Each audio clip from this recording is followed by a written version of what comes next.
इस्लामाबाद में utility store corporation के एहतजाजी मुलाजमीन ने ब्लू एरिया में धरना दे दिया। यूटिलिटी स्टोर मुलाजमीन ने आज ही डी चौक की तरफ पेशकदमी का ऐलान भी कर दिया। तफसील जानते हैं, डॉन न्यूज़ की नुमाइंदा रुखसाना खान हमारे साथ मौजूद हैं।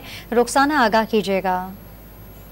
जी बिल्कुल वफाकी हुकूमत की जानिब से यूटिलिटी स्टोर्स कॉरपोरेशन को बंद करने का फ़ैसला किया गया है। यूटिलिटी स्टोर्स के लिए 50 अरब की सब्सिडी भी बंद कर दी गई है और इस वक्त जो है वो utility store corporation head quarter के बाहर मुलाजमीन का एहतजाज जारी है। इस वक्त मेरे साथ कुछ मुलाजमीन मौजूद है, मज़ीद उनसे जानेंगे।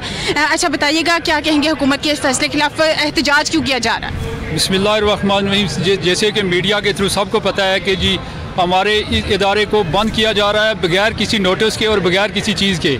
असल में सब्सिडी की बात की जा रही है। सब्सिडी हम हुकूमत देती है पास ऑन करने के लिए गरीब के लिए, उसमें किसी इदारे का हमारा कोई फ़ायदा नहीं होता। हम टैक्स दे रहे हैं और एक बेहतरीन दो अरब पर मंथ हम टैक्स दे रहे हैं और एक टैक्स का बेहतरीन किस्म का ये टैक्स कलेक्शन का एक कंपनियों से हम देते हैं। कोई भी अगर चेन, कोई प्राइवेट चेन इस तरह की जो टैक्स कलेक्शन जमा करके हुकूमत के पास नहीं दे रही है। लिहाजा ये है कि ये हम पुरजोर अपील करते हैं हर बंदे के साथ कि जो जिस तरह से भी हमसे रिलेटेड है वो हमारे साथ इस धरने में शामिल हो जाए और इंशाअल्लाह इसको हुकूमत को अपना ये फैसला लेना पड़ेगा।